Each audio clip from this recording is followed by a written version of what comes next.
MP board के class 12th के विद्यार्थियों, देखिए इस क्लास में मैं आपके लिए 17 मार्च के लिए केमिस्ट्री के टॉप 20 क्वेश्चन फुल सॉल्यूशन के साथ में लेकर आई हूँ।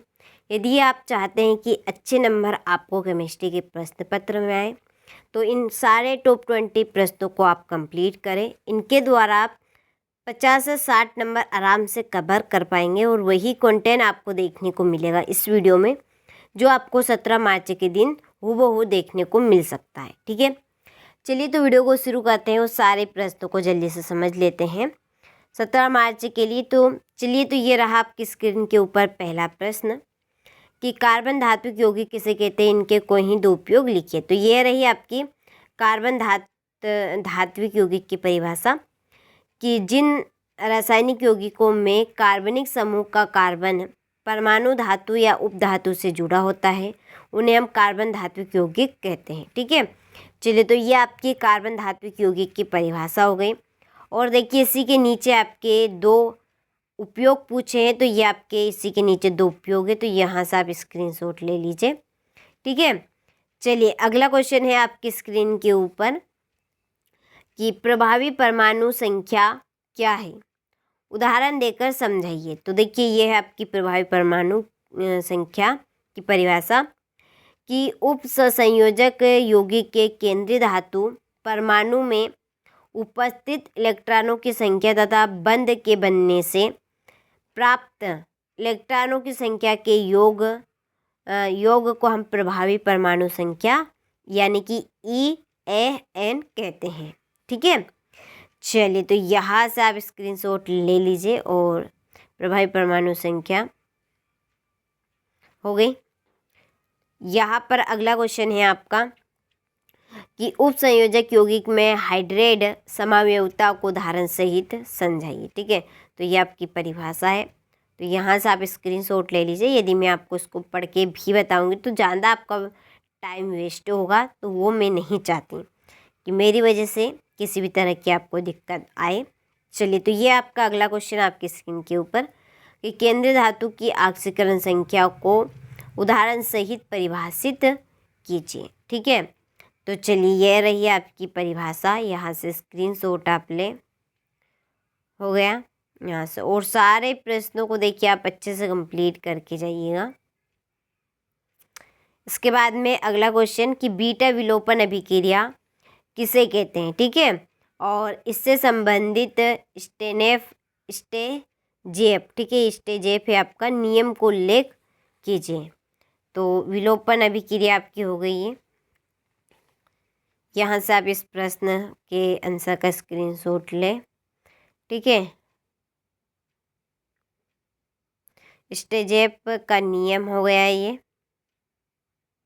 और ये उसका उदाहरण। इसके बाद में आपकी कार्बिल एमीन अभिक्रिया और फिटिंग अभिक्रिया को उदाहरण सहित समझाइए। ठीक है, तो ये आपका प्रश्न वेरी वेरी इम्पोर्टेंट है, कंप्लीट करके जरूर जाइएगा। कार्बन एमीन अभिक्रिया है ये आपकी कि जब प्राथमिक एमीन की क्रिया क्लोरोफॉर्म एवं क्षार के साथ कराई जाती है तो दुर्गंध युक्त आइसोसाइनाइड का निर्माण होता है। ठीक है, और ये आपका उदाहरण, ये आपकी फिटिंग अभिक्रिया की जब दो क्लोरो बेंजीन की क्रिया, ठीक है, शुष्क ईथर की उपस्थिति में सोडियम धातु के साथ कराई जाती है तो डाइफेनिल, ठीक है, डाइफेनिल का निर्माण होता है, जिसे हम क्या कहेंगे, फिटिंग अभिक्रिया कहेंगे। और ये आपका फिटिंग अभिक्रिया का उदाहरण। ठीक है, चलिए इसके बाद में हमारा अगला क्वेश्चन है कि निम्नलिखित अभिक्रिया को समझाइए। हुंसडीकरण अभिक्रिया, रेसिंग प्रक्रम, फ्रीडल क्राफ्ट और फ्री ऑन बनने की विधि, गुण और उपयोग। ठीक है, तो चलिए ये सारी चीज़ें आपके सामने हैं। हुंसडीकरण अभिक्रिया हो गई, ये समीकरण उसका आपका हो गया। फिर ये आपकी रेसिंग प्रक्रम हो गया, ये समीकरण उसका हो गया। ठीक है, इसके बाद में फ्रीडल क्राफ्ट हो गई और ये आपका उसका समीकरण। इसके बाद में पूछा गया था फिनोल बनाने की विधि, गुण एवं उपयोग। तो ये आपको फिनोल हो गया। इसके बाद में समीकरण गुण काफ़ी सिंपल है। देखिए कि इसका क्वथनांक काफ़ी कम होता है, यह विषैला होता है, यह अज्वलनशील तथा अक्रिय होता है। ठीक है, चलिए इसके बाद में है उपयोग की यहाँ रेफ्रिजरेटर में कूलिंग एजेंट के रूप में उपयोग किया जाता है। वो यहाँ एरोसोल या क्रोम में नोदक के रूप में प्रयुक्त किया जाता है। ठीक है, हो गया। चलिए इसके बाद में अगला क्वेश्चन है, एल्किल हैलाइड में नाभिक स्नेही प्रतिस्थापन SN1 और SN2 अभिक्रिया की क्रियाविधि को समझाइए। चलिए तो यहाँ से आप ले लीजिए स्क्रीनशॉट इस प्रश्न का। ठीक है, हो गया। ये SN1 फर्स्ट की क्रियाविधि, प्रथम पद द्वितीय पद हो गया। फिर SN2 का द्विगुणक क्रियाविधि। चलिए इसके बाद है अगला क्वेश्चन, क्लोरोबेंजीन की निम्न अभिक्रियाओं के समीकरण लिखिए। तो हेलोजनीकरण का ये आपका समीकरण हो गया। फिर नाइट्रीकरण का समीकरण हो गया, सल्फोनीकरण का समीकरण होगा। ठीक है, तो यहाँ से स्क्रीनशॉट आप ले लीजिए और सारे प्रश्नों को आप कंप्लीट करके जाइएगा। चलिए फिर है आपका एक मोस्ट इम्पोर्टेंट प्रश्न है, SN फर्स्ट।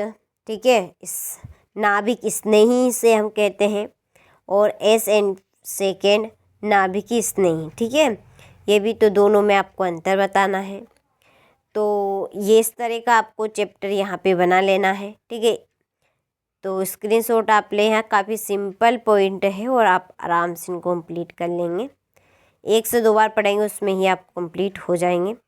चलिए अगला क्वेश्चन है, क्या होता है। तो यहाँ से ये आपके प्रश्न और इसी के नीचे इनके सारे के आपके आंसर हैं। ठीक है, आपको आंसर मिल जाएंगे। ये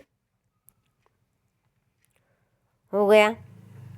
फिर हेलो फार्म एवं वुड्स फिटिंग अभिक्रियाओं को समझाइए। तो ये आपकी हेलो फार्म की परिभाषा हो गई।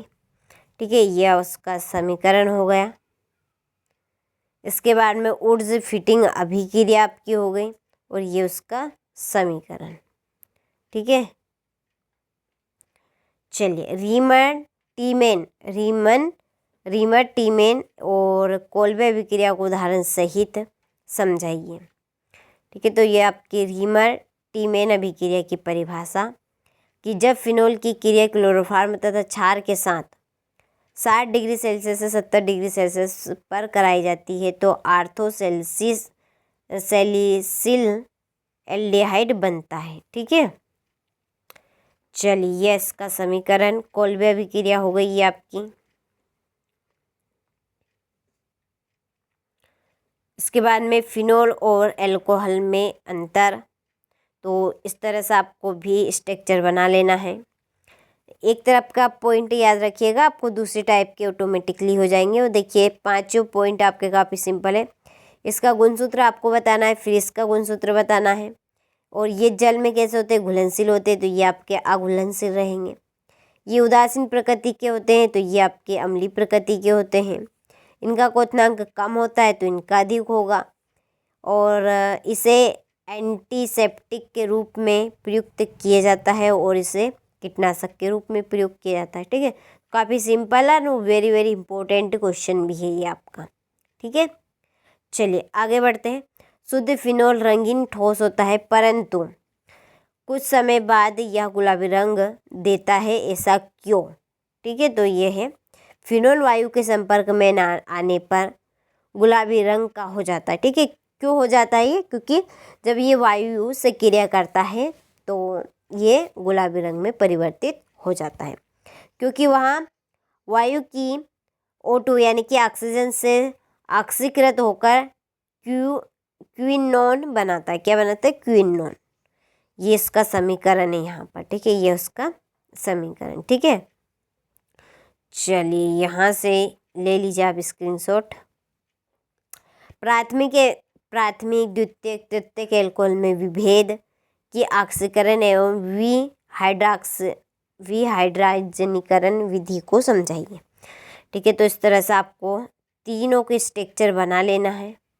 ठीक है, यहाँ से, ठीक है, और इस तरह से आपको कंप्लीट करना है। हो गया।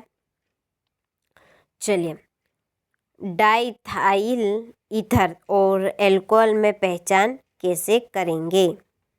तो ये रहा इस प्रश्न का आपका आंसर।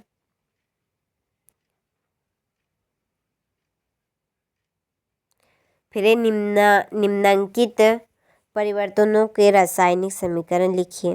ठीक है, फिनोल को जिंक चरण के साथ गर्म करते हैं। दूसरा, एथिल एल्कोहल की क्रिया सल्फ्यूरिक अम्ल से 413 केल्विन पर करते हैं, तो क्या होगा?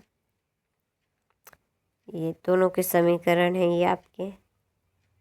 चलिए, इसके बाद में लुकास अभिकर्मक किसे कहते हैं समझाना है। और ये आपका आखिरी लास्ट प्रश्न रहा, फिनोल। ठीक है, फिनोल से संबंध निम्नलिखित को कैसे प्राप्त करेंगे?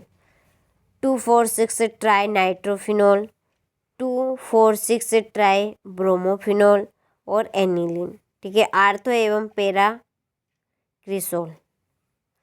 यहाँ से आप स्क्रीनशॉट ले लीजिए। ये आपका आखिरी लास्ट प्रश्न है। ठीक है, ये चलिए, हो गया। चलिए, तो आपने सारे प्रश्नों का अच्छे से स्क्रीनशॉट ले लिया होगा। तो देखिए, इस क्लास में मैंने आपको 17 मार्च के लिए, ठीक है, 17 मार्च के लिए टॉप 20 क्वेश्चन बताए हैं, जिनमें से ही आपके पूरे क्वेश्चन आ जाएंगे। ठीक है, तो अच्छे से आप कंप्लीट करें। और इनकी पीडीएफ के लिए डिस्क्रिप्शन में नंबर है, आप चाहे तो इनकी पीडीएफ ले सकते हैं। स्क्रीनशॉट में इतना अच्छा आपको मज़ा ना आए तो आप आराम से इसकी पीडीएफ पा सकते हैं और एप्लीकेशन के साथ उसके ऊपर आप जुड़ भी सकते हैं। ठीक है, चलिए, तो कंप्लीट आप अच्छे से करें 17 मार्च के लिए सारे प्रश्नों